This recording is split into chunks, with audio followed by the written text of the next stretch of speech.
Please join us here in this recording of a fun hour some of us on the RTR team had discussing our favorite shoes of 2025 so far.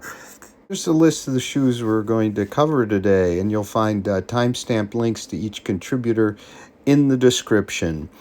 This is obviously not an exhaustive list of all the shoes we've tested. It's the six of us who got together. We're about 30, 35. So we'll probably try to do another one of these sessions. Okay. So welcome, everybody. We're going to maybe make this a regular event. I'm Sam from RoadTrailRun. We're going to be talking shoes, what we're experiencing. I'm going to turn it over to Kurt in Belgium, who's going to be our master of ceremonies, and each of us will introduce ourselves. Go ahead, Kurt. Thank you, Sam, for the introduction. So as Sam mentioned, the goal is to have a quick round table and to let our reviewers, contributors, stand out or discuss about the shoe they loved in the first half of 2025. But before we start, I think, Sam, it's good to do a small round table. Who are you? Where are you from? What type of runner are you? What type of runnings do you like? Quick introduction. Let's start with you, Sam. Okay, well, Sam, and I've been running, I just calculated 52 years, and I still love it. I do both road and trail. I'm a little bit cautious on the trails these days by age and an accident a little while ago in 23, but I'm back. And I live on the coast of New Hampshire, but we get to the mountains and the hills frequently. So I split about half of my running road, half trail, with the trails more on the moderate side most of the time. Also like to hike and trek. So here we go. Perfect. Jeff, your turn. Jeff Valliere. I've been reviewing for RoadTrailRun for around 10 years now.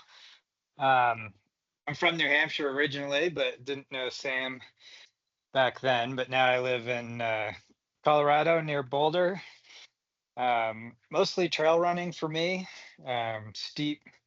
Steeper the better, steeper, more technical, high mountains, the foothills. I run, I don't know, 600,000 or 700,000 vertical feet a year. I kind of don't track in miles, just vertical.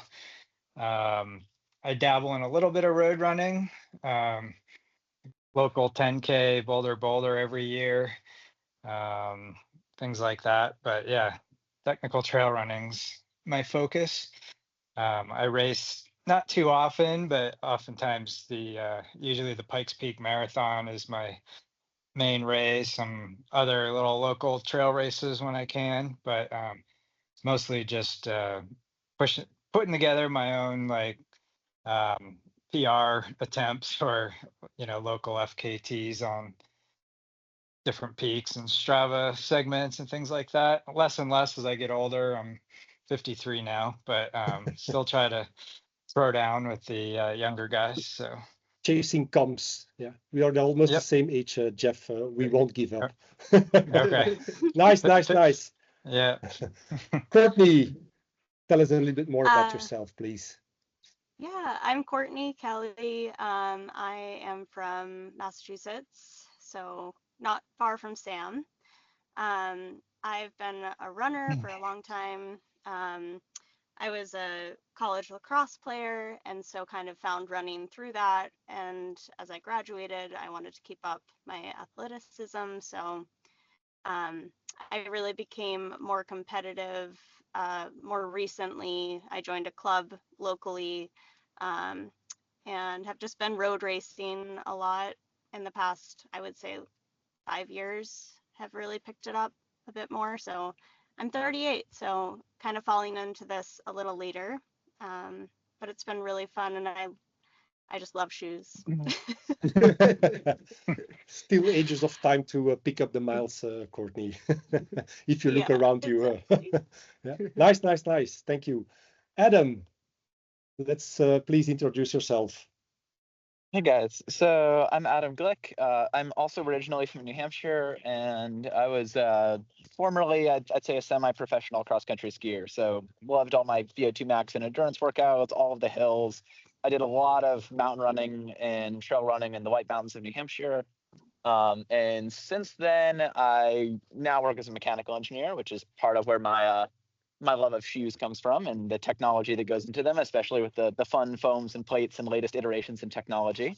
But I currently am based in San Francisco, California, and I do a lot of trail running on both the local trails here and then up on some of the more mountain trails in Tahoe and Mammoth. And then I travel a decent bit for my work, so I'll throw in some good trails in Hong Kong or wherever else I end up. So I'd Nice. say primarily trail and ultra trail, but I also love if I'm running on road or track, which I also enjoy, I'll be doing it fast. So I like testing fast super shoes and fun trail shoes all around.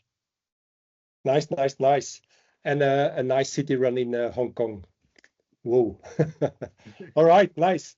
Quickly introduce myself. I think I'm a really rookie here in the in the room. Let's say I met some almost 1 year ago now. Some in Chamonix by coincidence when some was changing trains in Valorsing, and I just finished the TMB run, or I hiked it with my family, and I ran it a couple of months before.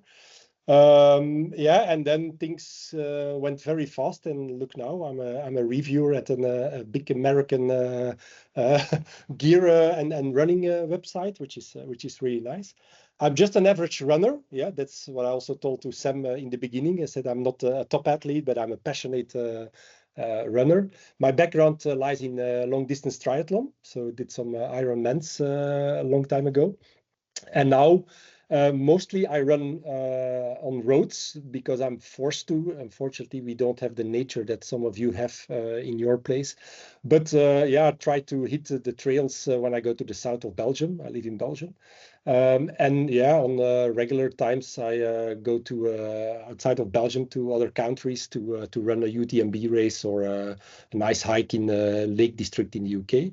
And I'm 52 years old, so still have time enough to test shoes and get some miles in, I would say. Voila. Nice. Thank you for the introduction. Let's head over to the real stuff. Shoes. Sam, what is your let's call it top shoe that you if you think about a shoe for the early first part of 2026? Yeah. What is the shoe that stands out for you? Okay. And so why, of course. I'm going to go off script as I usually do and Focus on two shoes that kind of do share similar foam technologies. We've got the Norda 005 and the Adidas Evo, the Adios Pro Evo 2. So when I say they share foam technologies, to the best of my knowledge, they both have foams that are not compressed. They're molded as is, and what comes out is what you get. Usually there's a smaller element, and then there's compression. This shoe, I mean, I haven't raced it yet, but I've wound it up, weighs over an ounce, over 30 grams lighter than any other super shoe that's a full stack height. The sensation of lightness on foot is just remarkable, and the turnover is as well. Of course, it comes at a price, $500, which, is way up there. The Norda, Is this the max stack height that is allowed by athletics? 40, 39, Yep. 40 maximum Yep. heel. That's what's allowed by World Athletics for elite competitions. What's the weight in your size? The weight in my size, and I made some notes, is 4.75 ounces in a Oh my! in That's a crazy. US 8.5.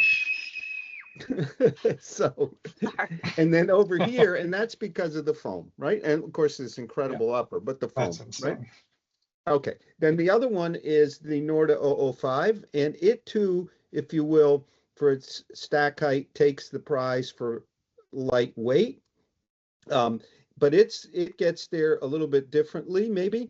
The foam is not as kind of airy, but it's still very soft, very responsive. It's something called Arnatel, 100% Arnatel TPEE. We're not too sure what the Adidas has, and it has a very special new Vibram Elite outsole. The upper is Dyneema, which is a very, very strong fiber that's said to be 15 times stronger than steel at its weight. So this is a very comfortable wide toe box shoe that I've done everything in it, everything from more technical trails to road running. It too, for its lightweight, about 8 ounces, 8 ounces, yeah, I think about 8 ounces or 228 grams, comes at a price. Which is light. Yeah. $325. So these are both pinnacle shoes, if you will, in terms of technology for road and trail. And then I'll give one more shout out here to a shoe that's not light that I'm very much enjoying. This is coming soon, I think probably July. This is the Sportiva Prodigio Max. So a lot of us know the Prodigio Pro, great shoe, wider platform, 3 millimeters more stack, softer core of TPE foam with the outer carrier also super critical. Wide toe box. It's 10.5 ounces, which is 298 grams. So it's not light, but an incredibly versatile shoe with a very energetic ride and great grip. It's kind of the one shoe if you were going to go for a month and do a bit of everything, hiking, running, some racing, you would take. I'm going to take along to Europe. Unusual upper. The mesh, the Prodigio has kind of a grid-like TPU coated. Here, it's I think a TPEE, but what's unusual is the embroidery. I don't know if you can see it. Even below the toe bumper, and that provides the structure and support to this shoe. And you can see on both sides, the medial side has more embroidery. It actually has a double. It'll be hard to see, a double gusset to the tongue and the lacing. Not the most breathable shoe, but it's a tank that moves fast. I just posted the review, and Jeff's and some of the others are gonna get pairs soon. So those are. Is it then comparable not comparable? What is the difference with the Pro version? The Pro version is more for the shorter distance, and the Maxi then for the real ultra distances. The Pro, I should have brought one up. The Pro is a narrower platform, 3 millimeters lower stack height. And especially the Pro has not this kind of conventional collar. It's a knit with a kind of debris collar. Not quite as much support as here. This one really, much lighter, more conventional. The other one's more for shorter distances. For me anyway, smoother terrain. Neither has a plate. Okay, neither has a plate, and I think that's a good lesson. I expect that a lot of the elites will be moving away from plates, especially if it's technical, if they can get the full effect of the foam and the stability, because there's plenty of propulsion in the Norda, for example, also no plate. So, nice. Well, that's my 3 for today. Nice shoes. Expensive collection. Nice shoes. Okay. Jeff, can you elaborate on your top picks of the first part of 2025? Sorry. Could somebody go ahead of me? We're about to get a storm here, so I'm battening down the hatches outside. I'll go next. Do you mind if I? Oh, sorry. Do you mind if I jump in? I may have to drop it at once. Yeah, so if I can. Go ahead, Adam. Go ahead. Take the floor. Okay. So are we doing one shoe, or are we following? Do as many as you want. As many as you want. Okay. I'll shout out two shoes here and a little bit of a comment. So the first shoe I wanted to mention, I know Sam has been testing this as well, is the Salomon S-Lab Pulsar 4 as a trail shoe. Mm-hmm. So for me, I think 2 things Sam has said. One is I do not think that all trail terrain is the same, and Sam has it. Amazing. And there's different qualities I look for in a trail shoe. So for me, I feel like I've seen a lot of plated trail shoes, and some of that has been effective for me when it's a smooth or flowing trail. But in that case, I'll often wear road shoes. I've raced 50Ks in the Saucony Endorphin Speed series because there's enough flex in that plate to be able to handle some terrain, and you get a very light and efficient cushioned shoe. So for me, what I've been looking for in a trail shoe side is what can I use on terrain that has some technicality where I don't necessarily want a rocker like guiding me through stride and technical terrain, but I do want the propulsion of an efficient foam. Similarly, I sometimes am not a huge fan of super soft foams because like I'm a slightly heavier, stronger runner. I'm a little over 200 pounds and 6 feet tall. So on really soft shoes, sometimes I feel like I'm just squishing the foam and losing a lot of energy. So I will often look for a foam that's very responsive. And what I found here is Salomon made a trail shoe that has the upper end design of their lightest weight racing shoes. Like there's no extra support or stability, but it's a very precise upper. And Salomon actually made a shoe like this a couple of years ago, the original S-Lab Sense Ultra in like 2017 or 2018. I love that shoe because it was just their super light racer, but with a little bit of stack height and protection added. So it was still low enough stack that you could have precise foot placement, that it was really light, and it was very aggressive, but it had enough cushion to enable you to go longer distances. So for me, I really enjoyed this shoe because they have a layer of, I think it's PEBA foam, some very energetic super foam on the top layer, and then a bottom layer that's a little bit firmer and adds some more stability. So I have found that, the red layer here is the super foam, and then the white layer is the more stable, denser foam. So what I found is it's a really light and precise shoe that runs just like a racing shoe, but it has enough stack height and enough cushion that you can take it on jumping onto rocks, roots, very technical terrain.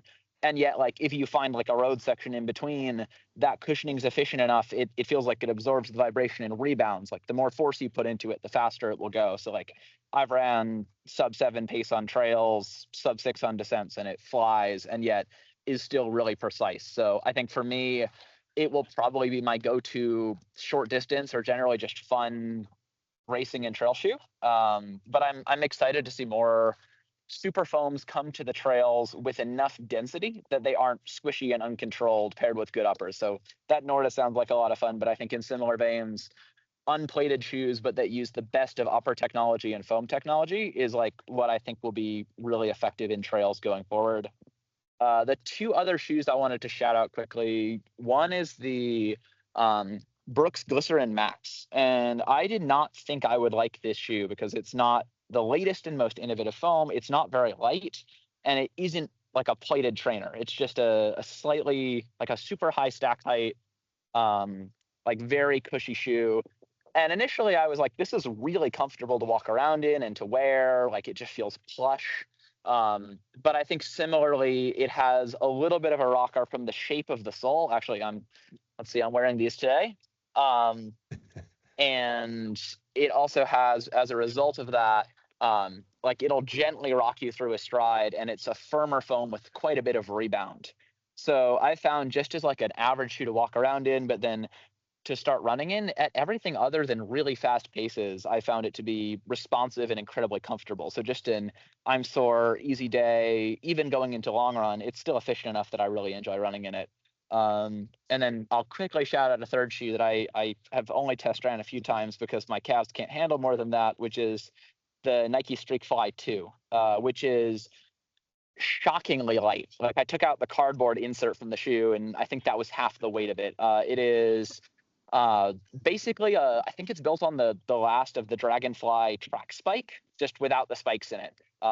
And I have found that it like you cannot heel strike in the shoe. It almost looks like it has a negative drop.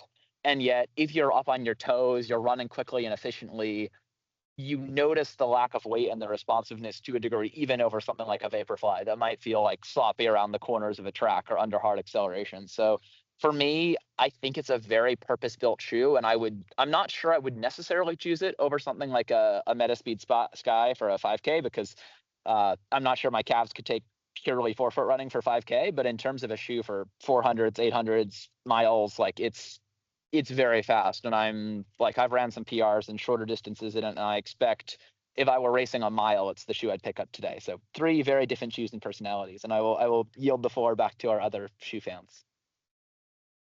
Nice. In the meantime, we also welcome Humberto, who is trying to join. So already welcome, Berto. Thank you, Adam. Really nice shoes. One question on the Glycerin Max. Any idea of stack height? Since you say it's a max cushioned, is it also around I can look 40? it up. It may No, it it's may just a be detail. illegal actually. Yeah. Let me Is it check. comparable with the Skyward X from Hoka, which is then plated? Yeah, with so a- I think it's in terms of 46, 4640, I think. yeah, I think it's an illegal 4640. shoe. So I Big Not don't stuff. quite I don't think the you can race Skyward. in it. Yeah, it's big very stuff. tall, very plush. Yeah, but indeed, I guess also a little bit more heavier. So like the Skyward X, so not a real racing shoe, of No. course. Yeah, I would yeah. say the difference between it and the Skyward for me is I haven't had the chance to test the Skyward, but it's not plated. It has sort of a gentle yeah, rocker indeed. from the structure of the shoe. But for me, I appreciate it as a shoe that was just comfortable to walk around and stand in for long periods of time, yet it still runs quite well. Like it's not a racing shoe or a tempo shoe, but if you want to turn it up or like not feel like you're dragging a heavy and unresponsive shoe for a long run, it feels quite nice. Yeah, nice. Thank you for your contribution, Adam. Courtney, are you ready? Sure. Take the floor. So thanks. The first shoe I wanted to talk about is the ASICS Gel-Cumulus 27. As a daily trainer, I just found that it was just a great shoe all around. I could really be versatile with speed with it. And it was just very comfortable, and it was a nice, refreshing shoe from the Max stack that I had been running in. And I know, Sam, you ran in it as well, right? Yes. Yeah. Did you not? Is somebody Well, you know, having different my thoughts on feeling is it's stable, it's reliable, but it's EVA. I'm done with EVA, Courtney. it? Yeah. But I it's a see good that. shoe. Yeah. It just I guess felt, price quality I will think at be that a point in my, top pick. Go ahead. yeah. Okay. I don't know. For me, it was just had a really nice, flexible forefoot. And I was coming back from an injury, so that was, I feel like it like healed my injury as I was running in it. So that was a saver for me this spring. And the same for me, Courtney. I was hurt too when I ran in it, and it was what I reached for when I had my knee. Yes. So. Yep. And it's, you know, it's on its 27th iteration, so there's got to be something good there, right? And so the next one I wanted to talk about was I'm sure all of you agree, the Adios Pro 4. And I got this shoe I bought it myself back in December, and I was hoping to run a 4-mile race in it. And I actually ordered the wrong size. So I ran the race a size too large, and I ended up returning it. Luckily, they sent me the size down, and after I got the right size, it was just super responsive, super bouncy, just really able to hit those 5K, 10K paces with no problem at all. I don't know if I would take it to the marathon. It's aggressive, but I don't know if I would trust it for that distance. I have the same feeling for that, Courtney. I also have the shoe. I also tested it. Perfect for a 10K, I think. Wouldn't go for the marathon. I'm also a little bit heavier. Although it has a wide platform, didn't give me the stability for a multi-hour, let's call it, run. It's good for a 40-minute, 50-minute run, but more can be tough. How does everybody feel about the new SC Fuel Cell SC Elite V5 in terms of stability and performance? I think it's very stable. Go ahead, Courtney. Courtney, you go first. Yep. I think it's very stable. I did have like some weird ankle twist, kind of, or almost rolled my ankle on a run, but I feel like that was just something else that was going on. So it wasn't representative of the shoe. I think that it's a super Agreed. stable The shoe, heel of course. platform. Oh yeah, there it is. And the only thing that was, I think it's a standout shoe. The upper is amazing. The only part that is holding me back is the forefoot, where I feel like I just wasn't rolling through in quite the same way as some of the other race shoes right now out there. So that's kind of where I stand with it. I think it's a great training shoe. I just don't know if I would take it to races. I agree with you, Courtney. I feel the same way. Kind of flat. I think the plate at midfoot is too high.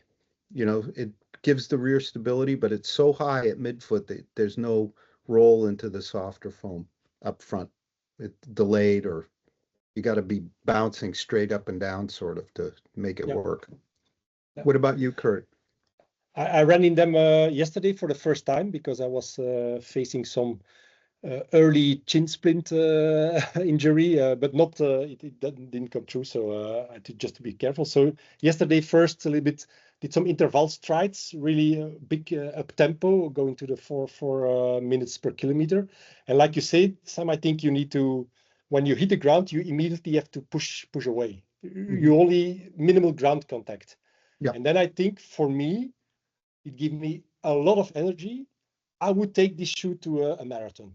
Again, I only did one run in it, so I cannot really compare. It was only a 10K, but it gave me much more stability than compared to the Adios. Courtney, so do you I have would another rather one? pick this one. Courtney, do you have another shoe? I do. My final shoe is the Nike Vaporfly 4. I love this shoe. I just raced a 5K in it. After racing in it, I am a little bit edging toward it being a training shoe rather than a racer.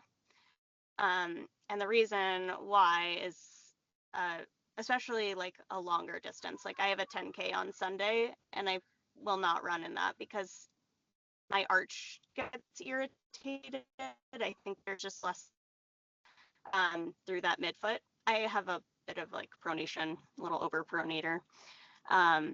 So I just have to be careful with that kind of thing. Yeah.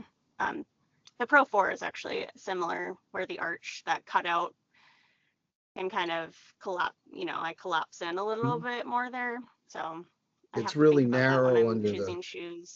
It's narrow. I think it's about as narrow as the Elite 5, but I hear what you're saying. There's not much there. And just for context of viewers, what kind of time were you running for a 5K in them? So I averaged 6:11, which was a bit slower than what I was hoping for. I was hoping for like 6 even or even under. So and for the international crowd, what was your time? 19:24, I think. Excellent. And my PR is 18:22, so we're a little bit off, but the season of recovery over here. Yeah. Yeah. Okay, Kurt. So. Oh, go ahead. Yeah, go ahead. Oh, go ahead. I'm sorry. No. I was just gonna say one more thing about the Vaporfly.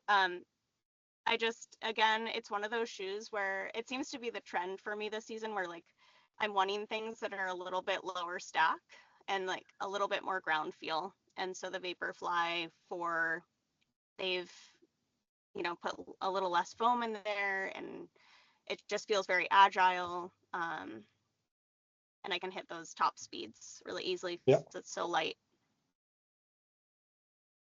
Nice shoe. I read a lot about it. I didn't run it myself, but I read a lot about it on the internet, of course. But apparently it runs completely different from the version 3. Can you compare it with the version 3, Courtney, or no experience in the version 3? I actually skipped version 3. I had only run in version 2 because I had heard that version 3 was maybe not quite the shoe that I would like. So yeah. Okay, perfect. All right. Thank you very much. Jeff, is the storm gone? Everything is secured outside, or do you still need to? I got things closed down and brought in just in time. We got a pretty severe hailstorm here, but luckily it was only like key to marble size. So I think we're okay, but the thunder in the distance, it just doesn't let up. It's crazy. There's a cold front coming through. So things can get a little Climate crazy here on the change. Front Range of Colorado. Yeah, rapid changes. So, Yeah. but yeah, I've got a few shoes in mind. I'll agree with Sam on the Norda 005. That's one of my favorites for the spring. It's so incredibly light and the foam is so responsive. Everything that Sam said, I'll back him up on that. My only complaint, it's minor, but the outsole, it's Vibram Mega Grip, but I think the lug pattern is a little spaced out, kind of light for at least the more technical trails. It's good on kind of rolling, buffed out trails, but when it gets steep and technical, Yeah. I'd love to see a little bit more of an aggressive lug pattern there. But yeah, that's one of my front runners thus far this year.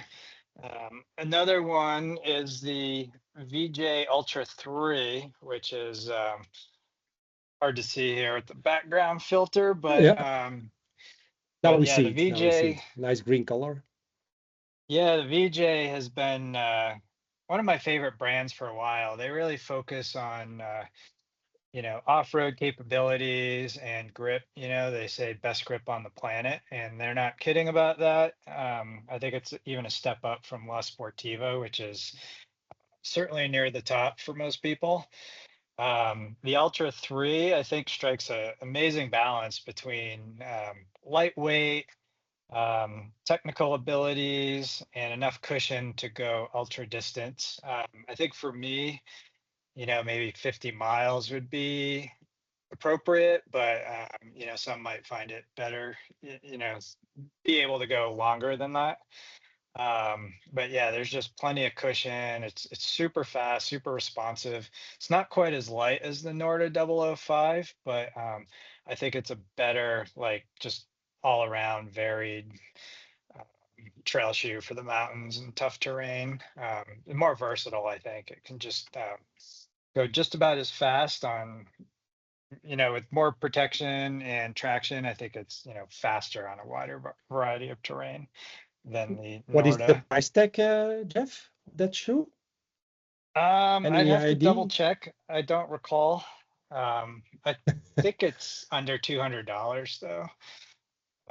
Let's Still see. quite high at the end. Yeah, I mean, but it's still a fraction of the Norda.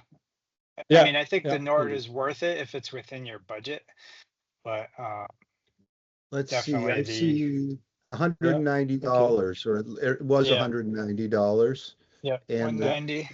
the stack height is big, 3830. So that's Yeah, comparable It- to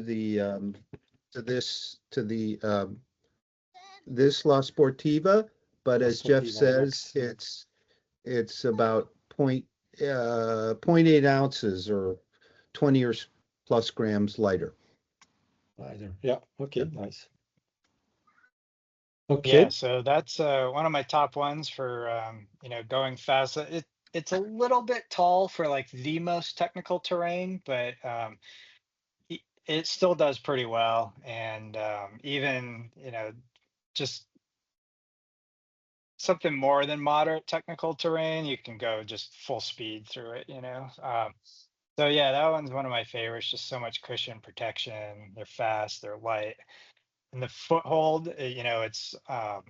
It's forgiving. It's not like ultra constricted and super race like, but it still has amazing foothold. So it's kind of got a generous foot shape with great foothold. So they strike a really nice balance there, even better than Topo, I think. Another one, the normal Kjerag Brut. This one, it's a great shoe. It's light. It's got a good midsole. Not a ton of protection, but this is for like shorter, faster, more technical runs. But the big story here is the lugs. They're like think they're 6.5 Heavy. millimeters. So they're super aggressive. If I'm going to go shoot for a, PR on a route that is up and down, and I know the down's going to require traction and be like loose footing, this is my shoe here. It's Vibram Mega Grip, so it's got a really sticky rubber compound, but just those lugs are so toothy and massive. I have no hesitation. And I also broke my back 3 months ago, so I'm a little hesitant on the downhills more than normal. But I kind of forget about that when I'm with running in these. I'm like, all right, I'm good, So Jeff, if you say the downhill technical terrain, is that still rocky underground? Or is it more muddy or wet, it's a mix. Rocks? Or I have some trails around here that are kind of like not really official trails on the map. They're like routes through the woods where it's kind of social, they call them, loose right? dirt. Social? Yeah, social trails that are getting really social lately. With Strava, everybody follows, and I see strangers out there that I don't even know on my own little shortcuts and routes. But yeah, I do those fast usually, and they're quite steep, 25-30% gradient. And so yeah, traction is really critical for me on those, especially when going quick.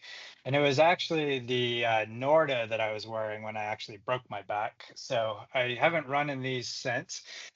There's something, it's just total coincidence.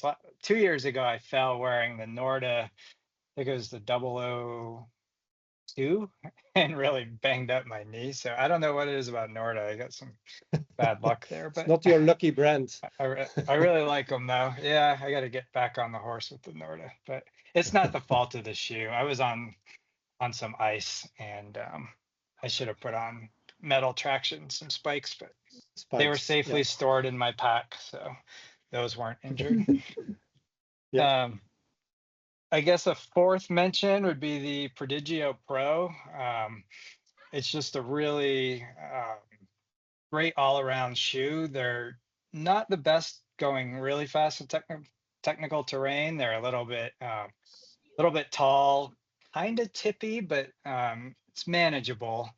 But I just love the really responsive midsole. It's got a good stack height, really good for long distances. Amazing traction. That's another huge plus to these Les Sportivas. It's got really an aggressive lug pattern. It's not nearly as deep a lugs as the the normal Kjerag Brut, but it's not too far off. They still no traction issues in these, no matter like how loose, steep, and technical it may be. And Jeff, you can see the difference between the wider platform of the Max, and it's also full rubber. There's no there's rubber all the way, and it's dual density, a dual kind of rubber, durable heel, sticky front. I think the sticky is probably the same as what you have.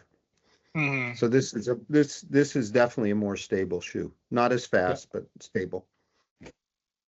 And I have the Pulsar 4 here.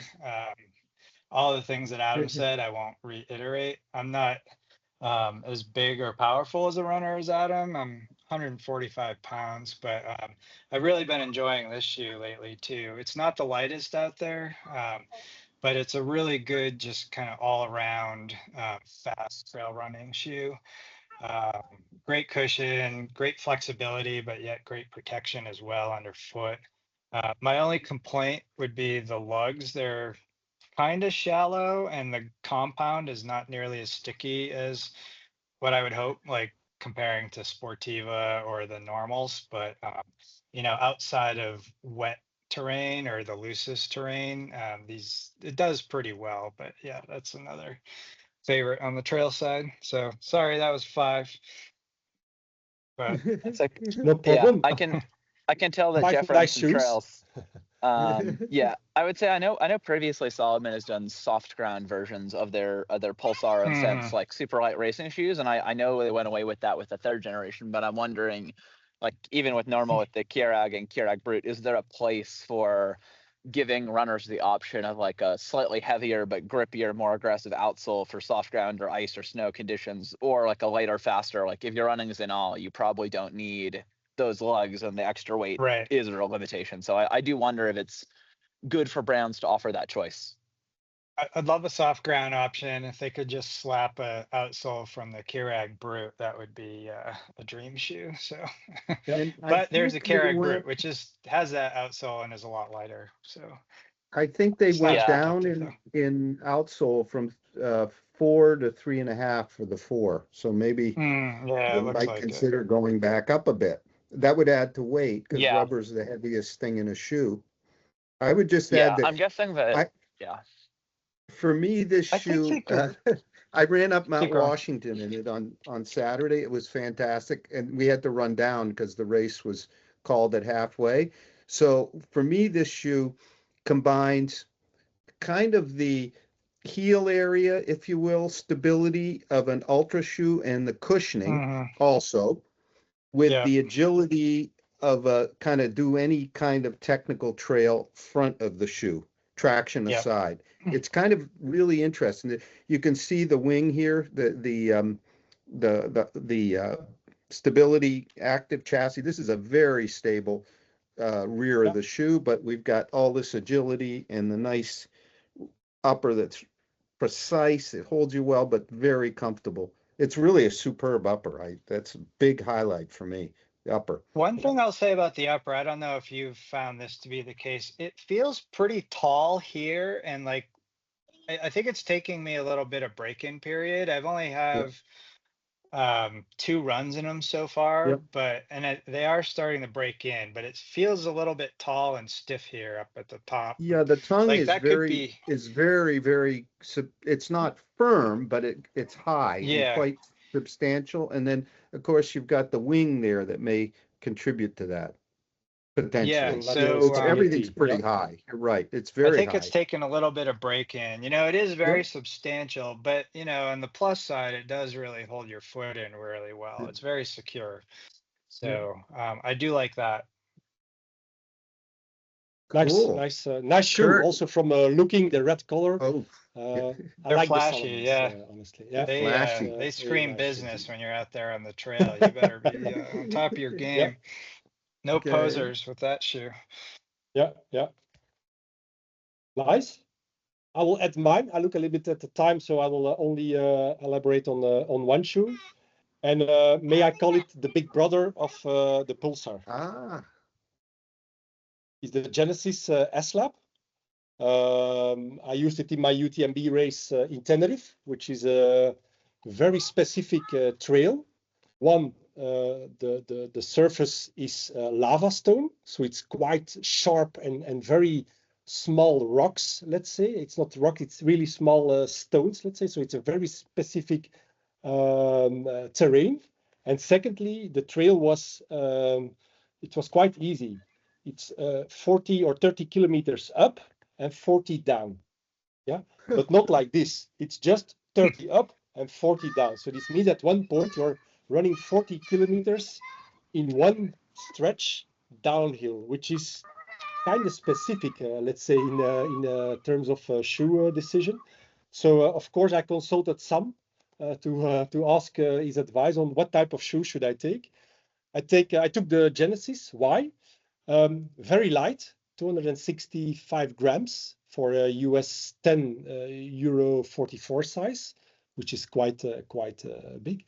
I like the kind of the sock which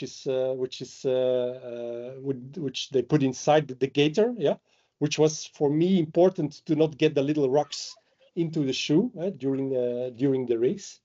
I like the upper. It's a very breathable upper, and I also used it 3 weeks ago in an even more extreme trail run that we did in the UK in the Lake District, which was 50 kilometers, but 4,000 meters of elevation, which is half the Everest in 50 kilometers, which is quite heavy.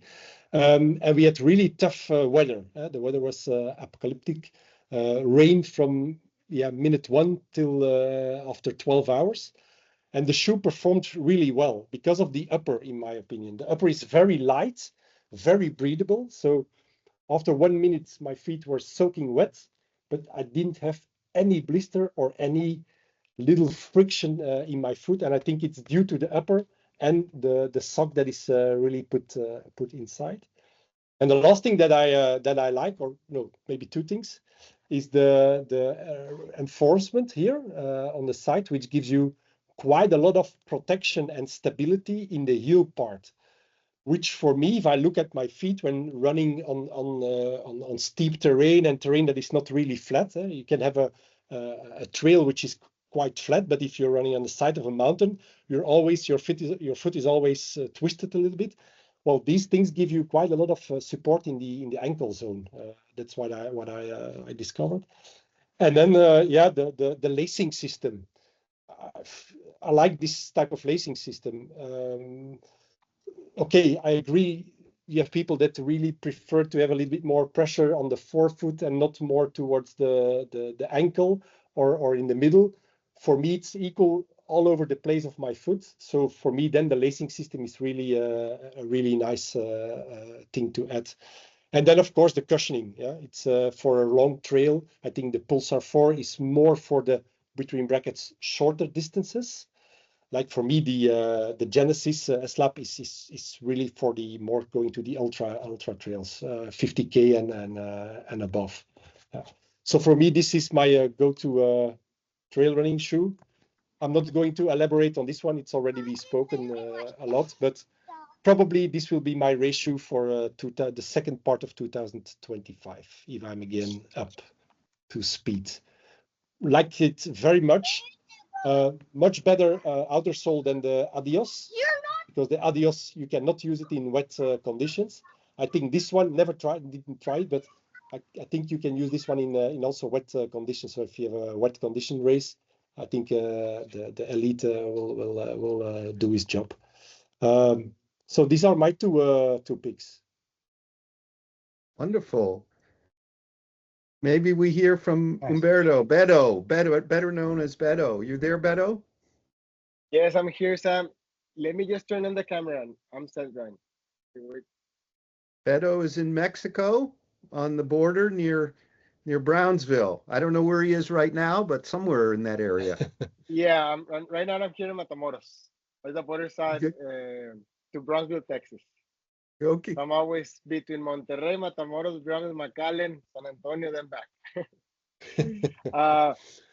Let me start with, I'm going to start with Road Max cushion shoes. Nobody talks about stability from what I heard, but one of my favorites from this year is the Puma. I have it right here. Sorry, I was late. I decided to come home so I can be here. The Forever Run 2. Here it is. Mhm. I don't know what it's about this shoe, but Puma did it really right in this second version. The upper really holds my ankle very well. I don't need stability. I normally supinate, but you know, when you do, I do a lot of slow, easy runs around 6:30 pace, zone 1 on my runs. So this shoe really kept my ankle like this, and it really holds my ankle and my midfoot, but it still feels really comfortable compared to, let's say, the Hoka Arahis 7, which I really enjoy. It feels really natural, but the upper doesn't hold like this one. And actually, this is more reactive than the Hokas, or let's say I want to call the Cayano. It's a bit lighter, more responsive, more fun, more energetic. I can do strides. I did really a lot of strides in this shoe, a lot of my long runs in this shoe, and I really enjoy it. And it's an stability shoe. I think this is a stability shoe that doesn't feel like a stability shoe. I have a lot of friends right now. They ask me if I really have this shoe. I told them yes. I told them my experience really works great on white roads. That's what I told them. They live in Mexico City, so normally over there it can say sunny all day, and out of the sudden it starts raining like crazy. So they normally need something really grippy, and the Puma grip really deserves in my top 3. This is one of the best outsoles. Yeah. So you agree It was with my me? third shoe that I want to discuss, Umberto. Okay. I know. I can acknowledge what you say. It's I like it a lot when I'm at the end of a volume week with a lot of volume, over 100K. I prefer this shoe. A little bit more stability, a little bit more support, but then I enjoy even a 50K run in the shoe. I know the cushion is, for me, I'm a heavy runner. I'm 90 kilograms, more or less 200 pounds, 195 pounds. So it really works for me, really works for me. Yeah. And my friends who are lighter, 70 kilograms, 140 pounds, more or less, they say they really feel the energetic foam. They say I can go slow, feel really stable, and then boom, I can go from 5:30 a kilometer to 4 minutes kilometers. So they're faster than me, obviously, but they really enjoy the way it locks the foot, the midfoot, especially. It has a nice volume up here. I have a wide foot, and I normally like normal size shoes because I like a snug fit, and they really agree with me. The holding here is really supportive, thanks to this little I don't know, overlays right here. Actually, it has no overlays in here. They have like a overlays like this. So it really works for me, especially like you said, in high volume weeks where your legs are really beat up. You need that extra stability and that extra cushion. It really works for me. I actually enjoy it a bit more than using my Brooks Glycerin Max, and I really love the Glycerin Max. But I think the Glycerin Max is like a Cadillac. When you want something really comfortable, you want to go feel fast, powerful, but at the same time very very comfortable. Well, this shoe is like why can I compare it to another car? You have a car that is comfortable and fast. Let's say like the Grand Cherokee SRT that you can go fast at any time. I feel like this shoe really deserves a place in the top 3 of. There is also a trend with shoe brands that they make a shoe for every type of run. So typically, as a runner, you have to have multiple shoes for a slow recovery ride, for blah blah blah.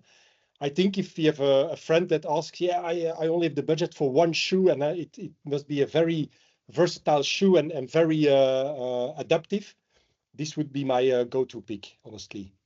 It can handle a lot of situations, let's call it like that. Exactly. Yeah. Agree. Nice shoe. Then I want to talk about a racing shoe because I don't want to take too much time. I really enjoyed the Vaporfly. I actually had some issues when I was testing it. I got it for testing, and as a heavy runner, I really enjoyed the Vaporfly because there's a point in the race where you can feel the plate, even since V1 to V3. And I was expecting a lot from the Vaporfly before because I really enjoyed the ground feel.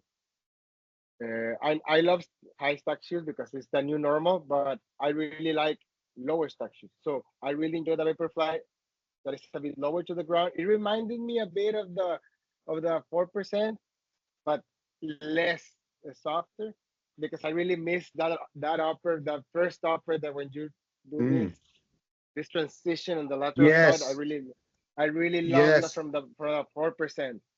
And this should that was the remind me a key, bit. the upper. Yeah. Exactly. Let me get that Vaporfly. Here it is. I really felt something similar, but firmer.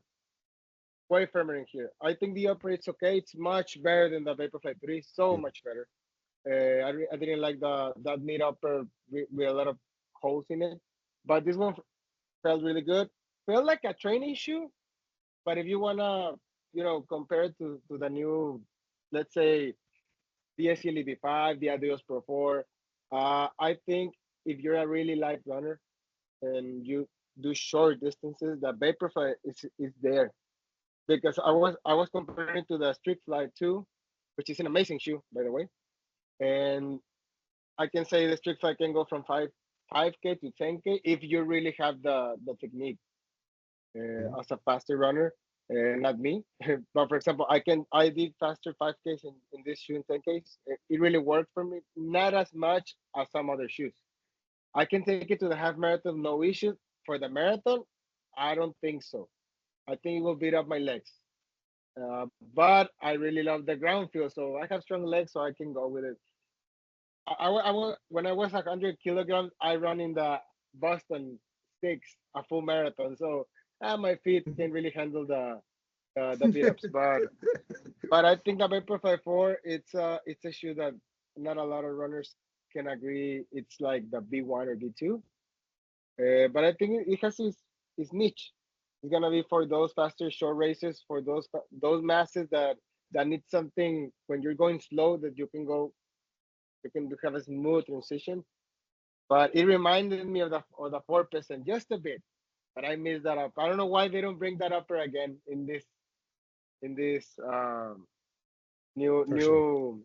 new version, right? But it's okay. The Adios Pro 4, I don't have it right now with me. I really enjoyed it a lot. I bought it, and I think that new aggressive toe really works a bit better than the Adios Pro 3. The Adios Pro 3, I think for the masses, it was the go-to shoe for the marathon. I have a lot of friends that had issues with the Alpha Fly, Vaporfly, and even the Saucony Endorphin Elites. But that shoe really worked for them, the Adios Pro 3. And now the B4, for me, I felt that it has that extra rocker, aggressive rocker at the end of the toe. I really enjoy it. I think it's better than the Vaporfly. Don't tell Nike I said that. But it's a really fun shoe. I don't have the SELE B5. I didn't get it as a sample. I haven't bought it. But I'm willing to get it soon. And what other shoe? I want to do a special mention. I think some have been paying attention. I bought myself the Unpause Halley Light. I don't know if you guys know it. Which one is that? I can't see. Halley Light. Oh, the Halley Light. Yeah. Yeah. I bought this shoe because a friend of mine told me, dude, you gotta try this shoe. Have you got it? And it's very hard for Mexico to get things from China. So I was like, okay, I'm gonna get a pair. So I ordered it. It arrived. I saw it in the box, and I was like, nah, later. It took me months to get it out of the box.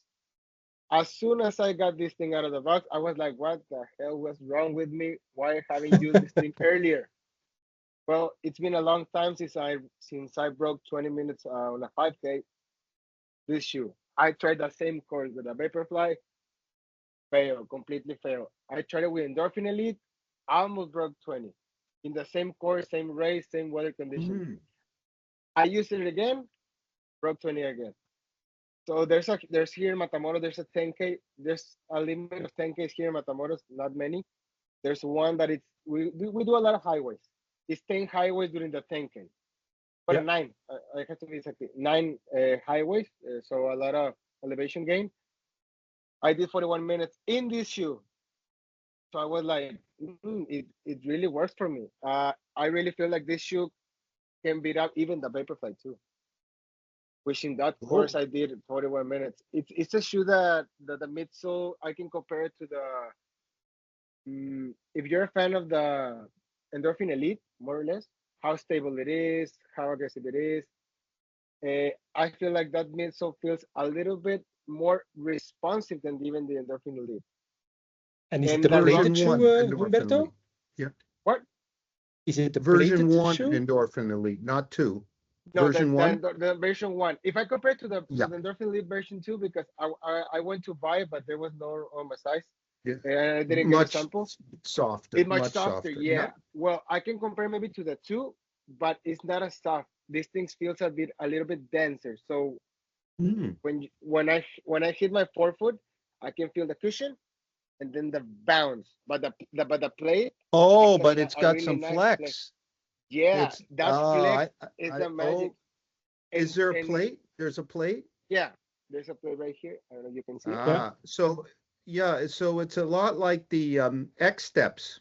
All the X Step shoes have flex. There's 3 or 4 of them, and I like some flex in a carbon shoe, at least for the way I run. They started with a shank. Here is the it's not a fair version. It was a total different shoe from them. Chinese people really like the ground feel, lower stack shoe. So this is a lower stack. It has a shank, so you can see it can bend. Look at that. Like this. Yeah, it can bend, and there's the shank. The plate. Yeah. But when they announced the Halley Light, the upper is like the Vapor Weave, but so much better than the Vaporfly, a little bit thicker. It really holds the foot in place, and you can see it has the shape, and it doesn't have anything inside. Mm. It really, this upper really has the shape of the foot, Mhm. but It it's looks very like a responsive. it looks like a really minimalistic shoe from the look, but I Yeah, like it. I like it. It's no funny things, just a basic, nice, minimalistic shoe with high performance.